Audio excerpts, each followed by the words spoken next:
വിശദമായ വാർത്തയിലേക്ക്. എഞ്ചിനീയറിംഗ് വിദ്യാർത്ഥി ജിഷ്ണു ആത്മഹത്യ ചെയ്ത തൃശൂർ നെഹ്റു കോളേജിൽ ഇടിമുറിയുണ്ടെന്ന് വിദ്യാർത്ഥിയുടെ വെളിപ്പെടുത്തൽ.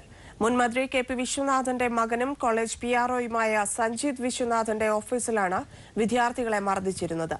പരീക്ഷാ ഹാളിലെ അവഹേളനവും ഭീഷണിയുമാണ് ജിഷ്ണുവിന്റെ ആത്മഹത്യയ്ക്ക് കാരണമെന്നും സീനിയർ വിദ്യാർത്ഥി പീപ്പിൾ ടിവിയോട് പറഞ്ഞു. ജിഷ്ണുവിന്റെ ആത്മഹത്യയ്ക്ക് പിന്നിൽ ദുരൂഹതയുണ്ടെന്ന ബന്ധുക്കളുടെ പരാതിക്ക് പിന്നാലെയാണ് പാമ്പാടി നെഹ്റു എഞ്ചിനീയറിംഗ് കോളേജിൽ ഇടിമുറി പ്രവർത്തിക്കുന്നതായി സീനിയർ വിദ്യാർത്ഥി വെളിപ്പെടുത്തിയത്. മുൻമന്ത്രി കെ.പി. വിശ്വനാഥന്റെ മകനും കോളേജ് PROയുമായ സഞ്ജിത്ത് വിശ്വനാഥന്റെ ഒഫീഷ്യൽ ക്യാബിനിലാണ് വിദ്യാർത്ഥികളെ പീഡനത്തിന് ഇരയാക്കുന്നത്. ഇടിമുറി എന്ന് പറയുന്ന സംഭവമുണ്ട് ഞങ്ങളുടെ കോളേജിൽ. അവിടെ കയറ്റി കഴിഞ്ഞാൽ PRO, അതായത് മുൻമന്ത്രി വിശ്വനാഥന്റെ മോൻ സഞ്ജിത്ത് വിശ്വനാഥന്റെ റൂമിൽ കയറി കഴിഞ്ഞു കഴിഞ്ഞാൽ അവിടെ ഇടിമുറി എന്നാണ് ഞങ്ങൾ വിളിക്കുക. അതിൽ കയറി കഴിഞ്ഞാൽ ഇടി കിട്ടിയിരിക്കും. അത് എന്ത് കേസായാലും ശരി, അതിൽ ഇടി കിട്ടിയിരിക്കും. ഇതിനെതിരെ പ്രതികരിച്ചാൽ ഇന്റേണൽ മാർക്കും അറ്റൻഡൻസും കുറച്ച ഇയർ ഔട്ട് ആക്കുമെന്നാണ് ഭീഷണി. അതുകൊണ്ട് തന്നെ പീഡന വിവരം വീട്ടുകാരോട് പോലും വിദ്യാർത്ഥികൾ തുറന്നു പറയാറില്ല. അത്രയ്ക്ക് നമുക്ക് പേടിയാണ്. ഇപ്പൊ പ്രതികരിക്കാൻ ഒരാൾ പൊന്തി വന്നു കഴിഞ്ഞാൽ അവരെ എങ്ങനെ എന്ത് നോക്കിയാലും എന്ത് ചെയ്തിട്ടായാലും അവരെ അടിച്ചമർത്തുക. അതാണ് നെഹ്റു കോളേജിന്റെ ഒരു രീതി. പരീക്ഷാ ഹാളിലെ അവഹേളനത്തിന് ശേഷം വൈസ് പ്രിൻസിപ്പാളും അധ്യാപകൻ പ്രവീണും PRO സഞ്ജിത്ത് വിശ്വനാഥനും ചേർന്ന് നടത്തിയ ഭീഷണിയാണ് ജിഷ്ണുവിന്റെ ആത്മഹത്യയ്ക്ക് കാരണമെന്നും വിദ്യാർത്ഥി ആരോപിച്ചു. കടിച്ചു പെറുക്കി ജീവിക്കുന്ന ഒരുപാട് പേര് എന്റെ സുഹൃത്തുക്കളെ എനിക്കറിയാം. പക്ഷെ ഇവനെന്തോ അത് സഹിക്കാൻ പറ്റിയില്ല. പിന്നെ അവനൊന്നും ആലോചിച്ചില്ല. അറിയില്ല നമുക്ക് എന്താണ് സംഭവിച്ചതെന്ന് അറിയില്ല. അവൻ എന്തൊക്കെയാ അവന്റെ മനസ്സിലൂടെ പോയതെന്ന് നമുക്കറിയില്ല. സംഭവത്തിൽ അധ്യാപകനും ജീവനക്കാർക്കുമെതിരെ നടപടി ആവശ്യപ്പെട്ട SFI പ്രവർത്തകർ നാളെ മാർച്ച് നടത്തും. News bureau, Thrissur. Nehru college അധികൃതരുടെ പീഡനത്തിന്റെ അനുഭവം പീപ്പിൾ ടിവിയോട് വിവരിച്ച് നൂറുകണക്കിന് വിദ്യാർത്ഥികൾ. നെഹ്റു കോളേജിൽ ഇടിമുറിയുണ്ടെന്ന് വിദ്യാർത്ഥികളുടെ വെളിപ്പെടുത്തൽ. PROയുടെ മുറിയിൽ മർദ്ദനം പതിവ്. PRO സഞ്ജിത്ത് മുൻമന്ത്രി കെ.പി. വിശ്വനാഥന്റെ മകനാണ്. അതേസമയം കോളേജിൽ ഇടിമുറിയില്ലെന്ന് PRO പീപ്പിളിനോട് പ്രതികരിച്ചു. സോഷ്യൽ മീഡിയയിൽ നെഹ്റു കോളേജിനെതിരെ ട്രോളുകളും പ്രചരിക്കുകയാണ്. മാനേജ്മെന്റിന്റെ പീഡനം മൂലം ആത്മഹത്യ ചെയ്ത ജിഷ്ണുവിന് നീതി ലഭിക്കാൻ പീപ്പിൾ ടിവിയും കേരള ന്യൂസ് ഓൺലൈനും ജിഷ്ണുവിന് നീതി ലഭിക്കാനും കുറ്റവാളികളെ നിയമത്തിന് മുന്നിൽ കൊണ്ടുവരാനും വേണ്ടി ജസ്റ്റിസ് ഫോർ ജിഷ്ണു എന്ന പേരിൽ #ക്യാമ്പയിൻ ആരംഭിക്കുന്നു.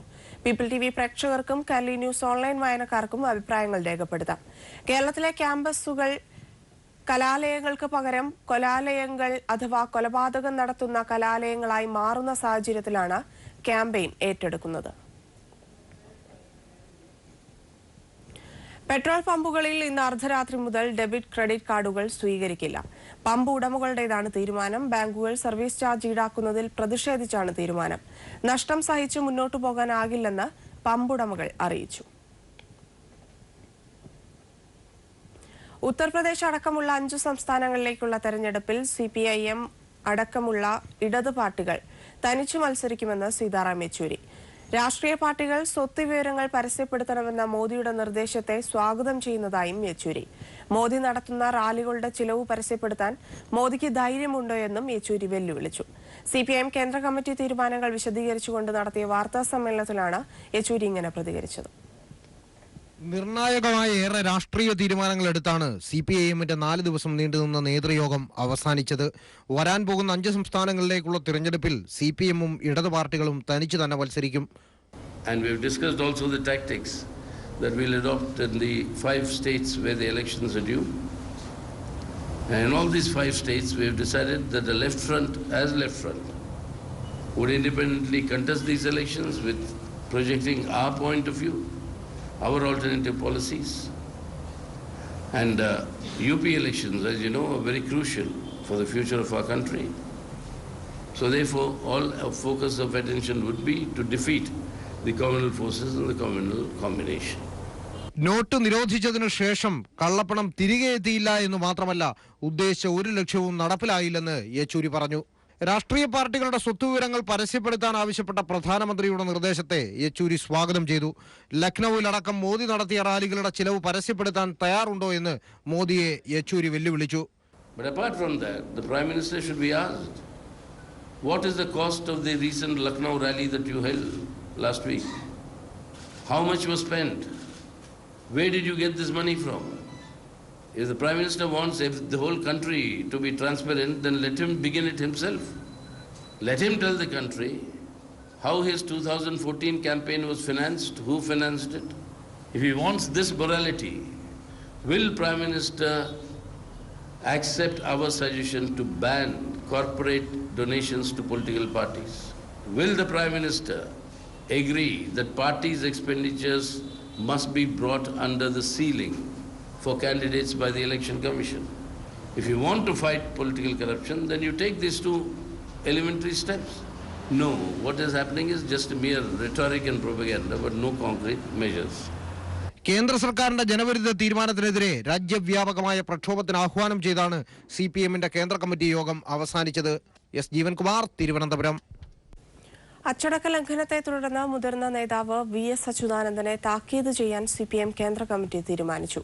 VS അച്ചടക്ക ലംഘനങ്ങൾ നടത്തിയെന്ന PB കമ്മീഷൻ റിപ്പോർട്ട് അംഗീകരിച്ചാണ് നടപടി. VS സംസ്ഥാന സമിതിയിൽ ക്ഷണിതാവായി തുടരും. സംസ്ഥാനത്തെ സംഘടനാ പ്രശ്നങ്ങൾ പരിശോധിച്ച PB കമ്മീഷൻ റിപ്പോർട്ട് കേന്ദ്ര കമ്മിറ്റി അംഗീകരിച്ചു. റിപ്പോർട്ടിൽ ചൂണ്ടിക്കാണിച്ച അച്ചടക്ക ലംഘനങ്ങളുടെ പേരിൽ VS അച്യുതാനന്ദനെ കേന്ദ്ര കമ്മിറ്റി താക്കീത് ചെയ്തു. സംഘടനാ തത്വങ്ങളും പാർട്ടി അച്ചടക്കവും പാലിക്കണമെന്നും VS-ന് നിർദ്ദേശം നൽകി. The PB Commission on Kerala, their report was placed before the Central Committee. The Central Committee adopted the report, and on that basis, it warned Comrade V.S. Achyutanandan to abide by party norms and party discipline. തീരുമാനം VS-നെ അറിയിച്ചതായി സീതാറാം യെച്ചൂരി വ്യക്തമാക്കി. VS-ന്റെ party ഘടകം ഏതെന്ന ചോദ്യത്തിന് മറുപടി ഇങ്ങനെ: Henceforth, we told him when he asked us, what is my party forum? So we said, your party forum is the state committee. You can articulate your views there, you can say what you want to say there. But state committee is the place where you should say, not outside. It's an inviting, but inviting and speak, except for voting. Inviting and do everything. മുതിർന്ന നേതാവായ VS-ന്റെ അനുഭവ സമ്പത്ത് തുടർന്നും പാർട്ടിക്ക് മുതൽക്കൂട്ടാവുമെന്നും സീതാറാം യെച്ചൂരി വ്യക്തമാക്കി. News bureau, Thiruvananthapuram. കേന്ദ്ര കമ്മിറ്റിയിലെ ചർച്ചകളിൽ പൂർണ്ണ തൃപ്തിയെന്ന് VS Achuthanandan. തീരുമാനങ്ങളെല്ലാം ന്യായമെന്നും VS പ്രതികരിച്ചു.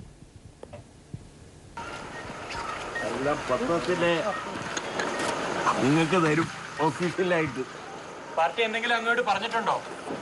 എന്നോടൊന്നും പറഞ്ഞിട്ടില്ല. തൃപ്തനാണോ ചർച്ചകളിൽ? തൃപ്തികരമായ കാര്യങ്ങളൊക്കെയാണ് നടന്നിരിക്കുന്നത്. സ്റ്റേറ്റ് കമ്മിറ്റി, സെൻട്രൽ കമ്മിറ്റിയിൽ ന്യായമായ തീരുമാനങ്ങളാണ് എടുത്തിരിക്കുന്നത്. ബന്ധു നിയമന വിവാദത്തിൽപ്പെട്ട EP ജയരാജനും PK ശ്രീമതിക്കുമെതിരായ ആരോപണം അടുത്ത കേന്ദ്ര കമ്മിറ്റി പരിഗണിക്കും. ഇക്കാര്യം അന്വേഷിച്ച് റിപ്പോർട്ട് നൽകാൻ സംസ്ഥാന സമിതിക്ക് നിർദ്ദേശം നൽകി. MM മണിക്കെതിരായ ആരോപണം കോടതിയുടെ പരിഗണനയിലിരിക്കുന്നതിനാൽ മുൻവിധിയോടെ അഭിപ്രായം പറയാനില്ലെന്നും സീതാറാം യെച്ചൂരി പറഞ്ഞു. The matter was taken up in the CC. The party is very clear. The Central Committee was told very clearly that trends like nepotism or favoritism, these are trends that are alien to the communist philosophy and to a communist party. The question of Comrade EP Jayarajan and Srimati came, but the FIR being filed and a court case being imminent now, in that background, we have said this is not the time to proceed on this, because whatever we do will prejudice the judicial process. So we have asked, the Central Committee has asked the Kerala State Committee to inquire about this entire matter and give us a report for consideration on this matter at the next Central Committee meeting. അടച്ചിട്ടിരിക്കുന്ന സ്വകാര്യ കശുവണ്ടി ഫാക്ടറികൾ തുറക്കണമെന്നാവശ്യപ്പെട്ട് ജനപ്രതിനിധികളും trade union നേതാക്കളും ഇന്നു മുതൽ നിരാഹാര സമരം അനുഷ്ഠിച്ചു തുടങ്ങി. തൊഴിലാളികൾക്ക് വേണ്ടി CPIM-ന്റെയും വർഗ ബഹുജന സംഘടനാ പ്രവർത്തകരുമാണ് കഴിഞ്ഞ 23 ദിവസമായി നിരാഹാരം അനുഷ്ഠിച്ചു വന്നത്. തേവലക്കര അലഫ് കാഷ്യൂ ഫാക്ടറിക്ക് മുന്നിൽ നിരാഹാരം അനുഷ്ഠിച്ച CPIM നേതാവ് രാജു രക്തസാക്ഷിത്വം വരിച്ച സാഹചര്യത്തിലാണ് സമരം ശക്തമാക്കുന്നത്. 5 സംസ്ഥാനങ്ങളിലേക്കുള്ള തെരഞ്ഞെടുപ്പിലെ സ്ഥാനാർത്ഥി നിർണയത്തിലും മോദി പിടിമുറുക്കുന്നു. സീറ്റ് തരപ്പെടുത്താൻ നേതാക്കൾ തമ്മിൽ മത്സരം വേണ്ടെന്ന് മോദി മുന്നറിയിപ്പ് നൽകി.